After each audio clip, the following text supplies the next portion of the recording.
Belt छोड़ के अपने लगा के मारा था। अच्छा। कि जब ने भीम आर्मी वालन के लाग गई। हाँ, दंगा तो वो करें, गाड़ी फूकी। कौन दंगा किया? बड़े आदमी ठाकुर बाबा। इसके पहले एक मायावती ने नारा बनाया था, तिलक तराजू और तलवार जूता मारो 4-4, चमारों का सम्मान बचा रहे और ब्राह्मणों का गरिमा। ऐसा ना हो कि अपनी गाड़ में लाठी खोसवा लो। ठीक है, जहाँ के होगे तहाँ भीम के आर्मी के होगे। खानदानी है, गाड़ पे इतने फरसे चलवाए। यदुवंशी, इन्हें कड़ी से कड़ी सजा मिलना चाहिए। इनकी अबे तो चुटिया ही काटी है, अब तो ये मूड काटने का काम कर रहे हैं। इनके सालों की मूड काटे जाएं। सही है। और इनकी बहुएं बिटियन का मूत का विसर्जन करो जाए, अच्छे से छिड़काव करो जाए सारे कुत्ता की औलाद बाप से भी पैदा नहीं है, दोगला। तो और इनकी बहन बिटियन को भी नंगा करके चोरा। आखिर में ये लोग हैं कौन? ये किसकी संरक्षण में पल रहे हैं? ये ऐसा क्यों कर रहे हैं? इनके दिमाग में क्या चल रहा है? ये क्या चाहते हैं? इस हमारे देश को कहां लिए जा रहे हैं? आप इस बात को समझिएगा। अभी तो आपने इनको देखा, इसके बाद में मैं आपको एक और शख्स को दिखा रहा हूं जो ये अखिलेश की जीभ को काटने की बात करता है। देखिए इस तरह से, और प्रदेश को दंगा की आग में झोंकना चाहता है। मैं कहना चाहता हूँ कि सभी हिंदू भाइयों से कि हिंदू मुस्लिम दंगा करा के मुस्लिम राष्ट्र बनाना चाहता है अखिलेश, और ऐसा हम होने देंगे। ऐसा कुछ भी हमें करना पड़े। अखिलेश सुन, ये भारत का हिंदू जाग गया है। जो भी अखिलेश यादव की जीभ काट के लाएगा 5 करोड़ का इनाम देने का हमारा संगठन करेगा। भारत माता की जय। ये साहब हैं, ये इनका कहने का मतलब है कि अखिलेश की जीभ बहुत चलती है और अखिलेश की जीभ को जो काट करके लाएगा उसको 5 करोड़ का इनाम हमारा संगठन देगा। अब ये समझिए कि संगठन 5 करोड़ का इनाम दे रहा है। वो कितना बड़ा संगठन होगा, वो कौन सा संगठन होगा, आप इस बात को जानिएगा। ये साहब अखिलेश की जीभ काट करके क्या करना चाहते हैं और इस समाज को कहां लिए जा रहे हैं? इस देश को ये कहां लिए जा रहे हैं? क्या ये संविधान को ताक पर रख करके, ये संविधान को खूंटी पे टांग करके ये लोग ये अव्यवस्था जो फैलाने का काम कर रहे हैं, इससे ये कौन करवा रहा है? ये कहां के लोग हैं? आपको इस बात को समझना है कि हमारा ये जो दलित जो समाज है, जो शोषित वंचित समाज है, इस समाज को ये लोग कीड़े मकोड़ों की तरह कुचलना चाहते हैं और इनको यहाँ से, इस देश से सफाया करना चाहते हैं। बशर्ते बात एक और ये उठ जाती है कि इनके जो बहुजन जो नेता हैं, जो बहुजन कार्यकर्ता हैं, ये लोगों की दम पर ये लोग टिके हुए हैं। नहीं, अगर ये हमारे चंद्रशेखर भैया जैसे, बहन जी सरीखे जैसे, अपने अखिलेश यादव जैसे सरीखे अगर यहाँ पर नहीं होते, हाँ, तो हमारे देश के, हमारे इन दलितों का हाल क्या होता?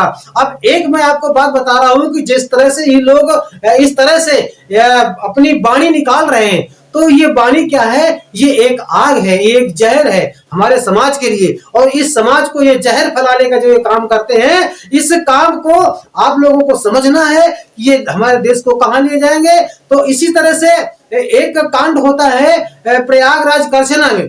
वहां पर एक दलित के साथ में, दलित से चमार बिरादरी से बिलोंग करते हैं, उनके एक व्यक्ति को जिंदा जला दिया जाता है। वहां पर चंद्रशेखर भाई जाने के लिए कोशिश करते हैं, वहां पर जाते हैं और उनको रास्ते में पुलिस छेक लेती है और पुलिस छेकने के बाद में यहाँ उनको डिटेन कर लिया जाता है। और जब डिटेन हो जाते हैं तो उनका मानना ये होता है, चंद्रशेखर भैया कहते हैं कि भाई एक मेरी माँ के आंसू निकल रहे हैं, मैं अपनी माँ के आंसू पोंछने जाऊंगा।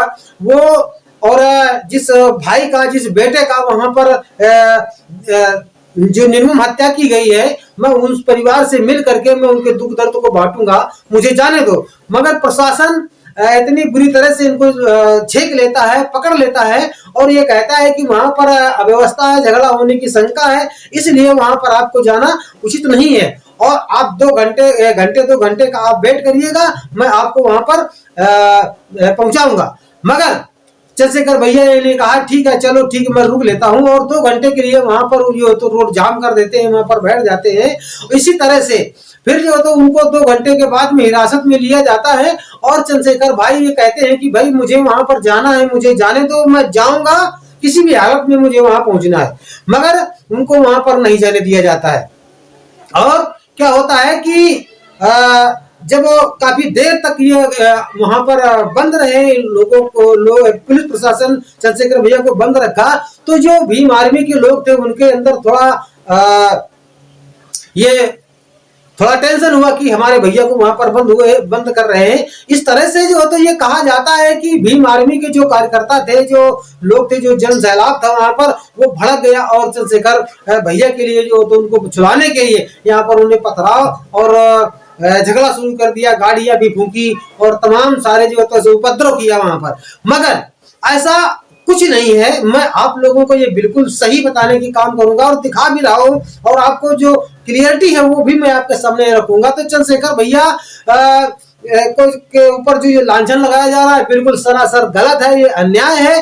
अगर अन्याय नहीं है तो ये पीछे आप लोग को जो मैंने दिखाया कि ये लोग आखिर में चाहते क्या हैं, ये लोग ऐसा क्यों कहने जा रहे हैं, ऐसा क्यों कह रहे हैं, तो ये वीडियो ये गवाही देता है कि इन लोगों की मानसिकता कहाँ है और इस देश को कहाँ लिए जा रहे हैं और किस संरक्षण में सब हो रहा है। और मैं इस वीडियो में आपको दिखा रहा हूं कि इसकी सच्चाई आखिर में है क्या। और ये इनके साथ में जो चंद्रशेखर भैया का जो सैलाब निकला, जो लोग निकले, तो इनके साथ में जो दुर्व्यवहार किया गया, ये दुर्व्यवहार सरासर गलत है। ये एक सोची समझी रणनीति थी, ये उनकी चाल थी। ये चंद्रशेखर भैया को वहां पर जाने से पहले इन लोगों ने एक भूमिका बना रखी थी और भूमिका बना करके वहां पर ये दंगा किया, वहां पर ये झगड़ा किया।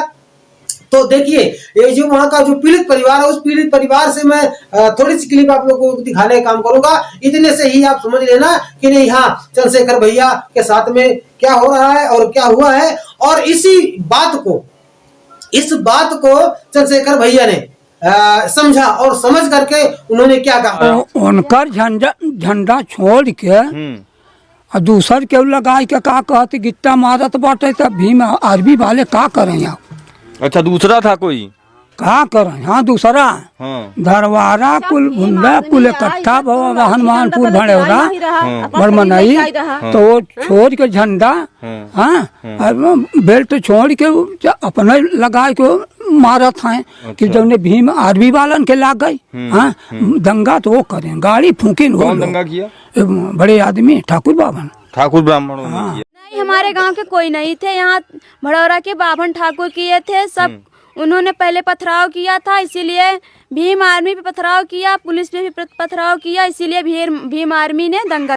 अब उनका मानना यह है कि जो मेरे साथ में अन्याय हुआ है, मैं इसका एक एक करके बदला लूंगा। इनकी जांच होना चाहिए और जांच में सीबीआई जांच हो, हर तरह से इनकी जांच करने के बाद में अगर हमारा कार्यकर्ता आरोपी है तो वो पकड़ा जाए। उनके कहने का मतलब ये है कि हमारा ये संविधान के दायरे पर चलने वाला, कानून के अंदर रह करके काम करने वाला हमारा एक संगठन है और इस संगठन से हमारा कोई भी कार्यकर्ता झगड़ा और फिसाद नहीं चाहता है।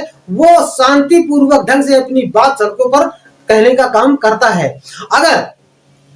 अगर हमारा व्यक्ति कोई भी अगर दोषी पाया जा रहा है तो बिल्कुल बेशक उसको सजा दी जाए। अगर जो हमारे जेल में जो हमारे लोग डाले गए हैं, अगर वो दोषी नहीं निकले, उनकी जांच नहीं हो रही है, तो मैं जेल भरो आंदोलन शुरू करूंगा।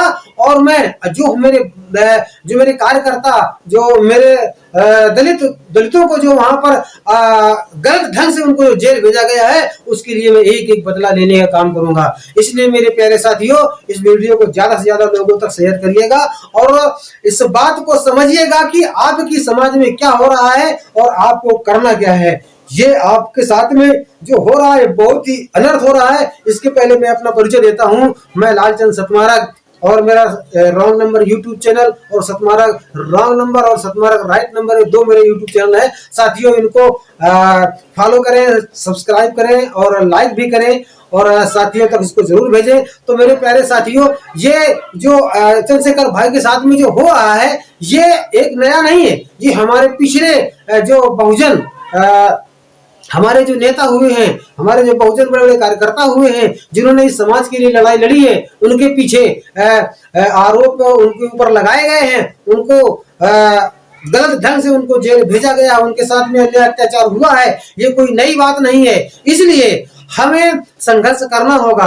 आप सभी को मिलजुल करके भाई जो चंद्रशेखर आपकी लड़ाई लड़ रहे हैं, इनका साथ देना होगा। अगर वो कहते हैं कि हम जेल भरो आंदोलन करेंगे, तो भाई को करना चाहिए और हमारे इस बहुजन समाज के लोगों को चंद्रशेखर भाई को साथ देना चाहिए, क्योंकि इस दलितों के साथ में बहुत ही अन्याय और अत्याचार हो रहा है। तो ये वीडियो को कैसा लग रहा है साथियों? अगर वीडियो अच्छा लग रहा है तो इसको लाइक शेयर सब्सक्राइब और कमेंट जरूर करें। इसी के साथ में जय भीम, नमो बुद्धाय।